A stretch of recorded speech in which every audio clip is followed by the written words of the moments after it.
Bienvenue sur Leadershift, le podcast qui fait bouger votre leadership. Bonjour, c'est Vincent. Bienvenue dans un nouvel épisode de Leadershift. Cette semaine, le syndrome du fondateur ou de la fondatrice. Je vais beaucoup dire fondateur, mais ça s'applique évidemment aussi aux dames qui ont fondé leur propre entreprise, leur propre organisation, leur propre association. Qu'est-ce que le syndrome du fondateur ? Ce syndrome survient lorsqu'au lieu de travailler à la réalisation de la mission globale ou future de l'entreprise ou de l'organisation, celle-ci fonctionne principalement en fonction de la personnalité d'une personne éminente de l'organisation, par exemple le fondateur, le président du conseil d'administration, le directeur général, etc., etc. Le syndrome est avant tout un problème d'organisation, un problème organisationnel. Ce n'est pas un problème lié à la personne qui occupe la position dominante.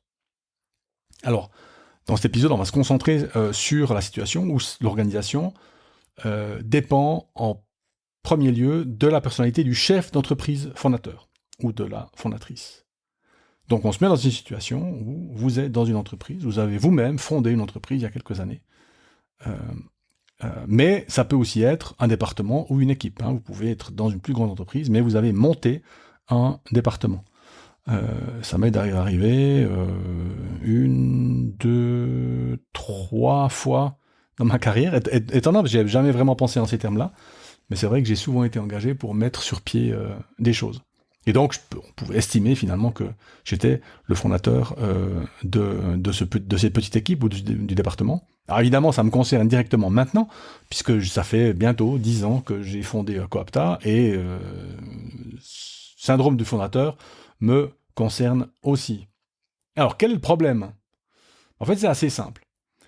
Les organisations doivent, pour suivre l'évolution de leur marché, et de leurs clients, et de la technologie, et tout le reste, évoluer d'une organisation à peu près ad hoc, en gros on se débrouille, on fait au mieux, vers une organisation, pour faire court, qu'on va dire gérée.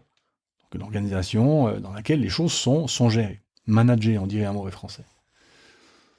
Donc, pour que cette organisation soit gérée, il faut mettre sur pied une structure administrative stable. Ce qu'on pourrait appeler une institution. On verra tout à l'heure ce que ça veut dire. Puisque pour gérer, il faut des gens qui gèrent. Bon. Or, cette structure à mettre en place pour suivre l'évolution du marché, parce que l'entreprise aura grandi, doit être voulue et portée par le fondateur, puisque des ressources seront nécessaires à son établissement. Le problème, c'est que beaucoup de fondateurs n'arrivent pas à faire cette transition, parce que ça veut dire que leur création, leur entreprise, leur organisation, leur survivra. Ce qui pose évidemment la question de leur propre disparition. Et donc vous voyez que c'est pas la faute de quelqu'un. On ne peut pas dire le syndrome du fondateur, c'est la faute du fondateur. Non, c'est une problématique de développement des organisations qui est parfaitement normale. Alors peut-être un petit mot sur une institution. Qu'est-ce qu'une institution ? Alors j'ai demandé à un copilote, le chat GPT de Microsoft, de me donner une petite réponse. Il me dit c'est une structure ou un mécanisme social établi pour réguler le comportement des individus au sein d'une société. Alors une institution a un objectif, une certaine stabilité. L'institution est conçue pour être durable, pour être stable dans le temps, pour continuer à jouer un rôle, sous-entendu, y compris quand le fondateur ou la fondatrice aura disparu. Souvent, une institution fonctionne avec des règles et des normes établies, qui régulent les comportements, les interactions, les décisions, etc. Donc, on voit que ces règles, ces normes, c'est ce qui fait une partie de l'institution. C'est ce qui fait cette solidité. Sous-entendu, ça peut être n'importe qui, ça continue à fonctionner à peu près de la même manière. Et puis, une institution a souvent une reconnaissance officielle. On va dire, telle entreprise, c'est une vraie institution. Sous-entendu, ça fait longtemps qu'ils sont là, ils font du bon travail, il y a une certaine fiabilité, etc., etc. Et donc, on voit bien que pour survivre le fondateur initial ou la fondatrice initiale, une entreprise doit, je ne veux pas dire atteindre le statut d'institution, mais doit prendre certaines caractéristiques d'une institution.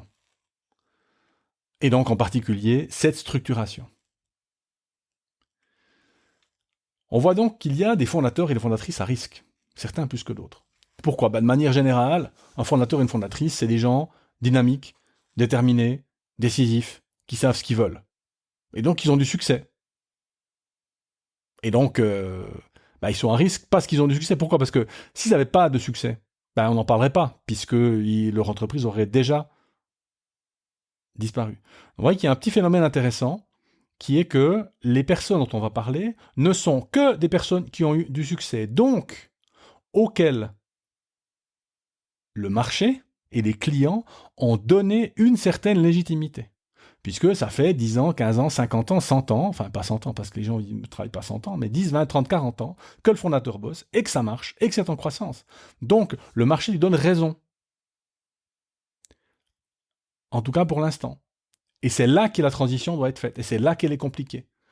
Puisque on va devoir dire à ces gens, alors vous aviez raison, mais maintenant, c'est peut-être un petit peu différent. Maintenant, il y a des choses qui vont se passer auxquelles vous allez devoir penser, auxquelles vous ne pensiez pas avant. Alors du coup, ces fondateurs, ils sont généralement comment ? Favorables aux personnes qui produisent, qui font du chiffre, on dirait. Ils sont réactifs par nature, focalisés clients, décidés à engager des personnes qui travaillent pour eux, charismatiques, attirés par la loyauté et au centre de tout. Alors, pour certains, vous voyez assez vite la problématique, au centre de tout, décider à engager des personnes qui travaillent pour eux, mais il y a des caractéristiques sur lesquelles vous direz mais moi c'est ça que je veux d'un fondateur, quelqu'un qui est réactif, qui est focalisé client, etc. Oui, mais ça suffit pas, ça ne suffit plus, c'est bien ça le problème. Pourquoi est-ce un problème ?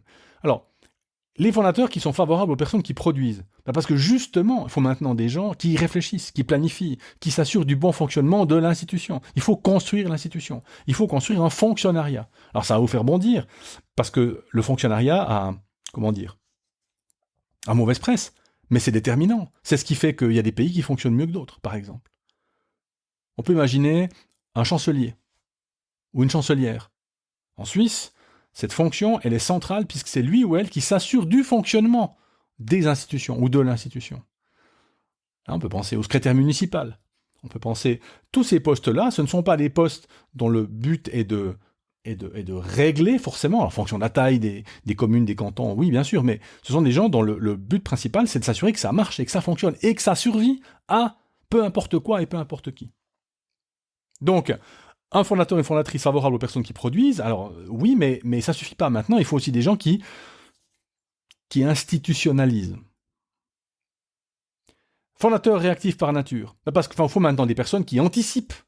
Pourquoi il faut anticiper ? Parce que dans une plus grande entreprise, une plus grande organisation, il faut activer les ressources nécessaires. Il faut décider, il y a des couches, il y a du management qui n'est pas forcément volontaire, etc. Donc ça prend beaucoup plus de temps. Quand on tire le levier, il y aura une certaine inertie de l'institution, mais parce que ça fait partie du jeu. Alors évidemment, on peut travailler à ce que ça se fasse bien et moins péniblement que ce que ça pourrait être, mais être réactif ne suffit plus. Focaliser client, pourquoi est-ce que c'est un problème ? Parce qu'il faut maintenant quelqu'un qui s'occupe de l'interne. Il faut maintenant quelqu'un qui s'occupe plus simplement des clients, mais aussi du fonctionnement interne, du leadership, du développement, des gens, des processus de décision, etc. Sous-entendu, fonction RH. Et donc, sous-entendu, une petite entreprise qui dit « moi j'ai quelqu'un qui fait les RH », sous-entendu, qui fait les assurances sociales, les contrats et les salaires, pour ce genre de travail-là, ça ne suffit pas. Puisque ces personnes-là ont des compétences d'une expertise qui est technique, et pas du tout une expérience et une expertise du changement et de la transition. Décider à engager des personnes qui travaillent pour eux. Pourquoi est-ce un problème ? Parce que maintenant, il faut des gens qui travaillent pour l'entreprise, pour l'institution, justement, avec des conflits possibles. Ça vous est certainement déjà arrivé d'être en conflit avec votre chef, ou votre supérieur, ou votre fondateur, pas parce que vous aimez le conflit, mais parce que vous estimez que sa manière de faire prétérite le fonctionnement de l'entreprise. Charismatique. Pourquoi est-ce que c'est un problème ? Parce que maintenant, il faut commencer à écouter. Au début, les gens vous rejoignent parce qu'ils vous aiment bien, parce qu'ils vous trouvent, qu'est-ce que j'avais dit, dynamique, décisif, déterminé. C'est ça qui attire les gens. Mais maintenant, on a grandi. Il faut commencer à écouter les gens et pas simplement à parler. Pas facile. Quand pendant 10, 15, 20 ans, le marché vous donne raison, chaque fois que vous ouvrez la bouche, on vous écoute. Maintenant, c'est à vous d'écouter. Compliqué. Attiré par la loyauté. Pourquoi c'est un problème ? Parce que maintenant, il faut commencer... il faut surtout maintenant des gens compétents qui survivent le lien avec le fondateur. Le bricolage ne suffit plus, on ne peut plus juste faire un peu. Moi, je faisais les salaires moi-même au début, tout seul, mais c'est du bricolage. Ça, je ne peux pas gérer 5 personnes dans une entreprise avec le même bricolage que moi j'utilisais. Et je dois le reconnaître, ça. Et puis au centre de tout, alors ça c'est facile à voir pourquoi c'est un problème, parce qu'il faut déléguer. Parce que sinon le fondateur ou la fondatrice devient le goulet d'étranglement de toute l'organisation. Donc, vous voyez que toutes ces compétences qui sont des vraies compétences dans une phase de vie, de croissance de l'entreprise, peuvent devenir des blocages quand il s'agit de traiter la transition vers une pérennisation de l'entreprise. Alors, 2 types d'actions correctives. Une partie pour les fondateurs eux-mêmes, une partie pour les RH, puisque les RH ont un rôle important à jouer dans le sujet. Pour les fondateurs, action corrective, prendre un mentor ou un coach externe. Il faut pouvoir parler de ces choses-là, s'exprimer du fait que ça fait peur, du fait qu'on n'est pas sûr, du fait qu'on est même sûr que ça ne marchera pas, pour avoir simplement le miroir et l'effet de « je me rends compte que c'est important et qu'il faut que j'y réfléchisse et donc que j'y passe du temps ». Et le fait d'avoir un mentor qu'on paye, une de sa première valeur, c'est que vous vous asseyez pendant 1h30 ou 2 heures et vous pensez qu'à ça. Sinon, vous ne le faites pas. Alors, ça coûte cher, mais c'est nécessaire. Deuxième action corrective pour les fondateurs, mettre le client plutôt que soi au centre. Se dire, je vais essayer de me décentrer. C'est pas moi qui suis important, mais je vais essayer de remettre le client dans son futur, dans l'évolution du client, l'évolution du marché. Troisième action corrective, mettre sur pied une planification stratégique. Réfléchir au futur de l'entreprise. Quelles sont les différentes étapes, quels sont les objectifs, enfin tout ce qu'on sait faire en planification stratégique. Quatrième action corrective, organiser les ressources pour atteindre des objectifs. On va se fixer des objectifs pour pouvoir planifier, pour pouvoir avoir des ressources, de quel type de compétences on a besoin, de quel type de personnes. Et donc du coup, on va, cinquième action corrective, développer le leadership interne. On ne peut pas avoir du leadership que chez le fondateur ou la fondatrice. Ça va être du leadership partagé. Et enfin, penser concrètement à la transition. Se dire, j'ai aujourd'hui 55 ans. Pas tout à fait, moi j'en ai encore 54, mais pour plus très longtemps. Dans moins de 10 ans, l'entreprise aura mouru, soit m'aura survécu. Et voilà, je dois y penser, je dois commencer à y réfléchir. Moi j'ai encore un peu de temps, mais c'est clairement une question qui m'habite. Et enfin, action corrective pour les ressources humaines, qui ont un gros rôle à jouer. Première chose, estimer si le fondateur est à risque ou pas. Alors vous avez les caractéristiques plus haut, les différents points dont on a parlé. Et si vous pensez que vous avez un fondateur à risque, eh bien il y a 2 grands chantiers. Le premier, c'est structurer l'organisation, et le deuxième, c'est approcher le fondateur et en discuter. Alors structurer l'organisation, c'est que des choses connues, processus, planification, documentation, recrutement, compétences, développement de ressources, développement interne, etc. Et puis, approcher le fondateur, déjà questionner sur la prise de conscience. Est-ce que c'est un sujet pour elle ou pour lui ? Est-ce qu'il y pense ? Est-ce qu'il y réfléchit ? Exprimer la préoccupation de la survie de l'organisation post-fondateur. Parce que ça, c'est quelque chose qui va intéresser. La personne a mis beaucoup d'énergie, beaucoup de sang, beaucoup de larmes, beaucoup d'émotions dans l'entreprise. Donc, peut-être que c'est important pour cette personne-là que l'entreprise survive et que donc, ça peut être un point commun, un intérêt commun dans ce projet. Et puis expliquer la possibilité d'une transition en douceur, parce que ces transitions sont possibles. C'est comme tout, c'est pas très compliqué à faire, honnêtement. C'est des questions à se poser, quelques réponses à trouver, beaucoup de tests à faire pour voir ce qui marche et ce qui marche pas, comme d'habitude. Mais vraiment, cette idée du syndrome du fondateur m'a beaucoup parlé. Pour moi déjà, mon entreprise, mais aussi parce que je vis dans une région dans laquelle il y a beaucoup de PME, voire de très petites entreprises, avec des gens qui ont mis beaucoup d'énergie dans ces entreprises-là. Est-ce qu'ils pensent à leur succession ? Eh bien, je suis pas sûr. J'espère que cet épisode les aidera à faire le pas. À la semaine prochaine. Ciao.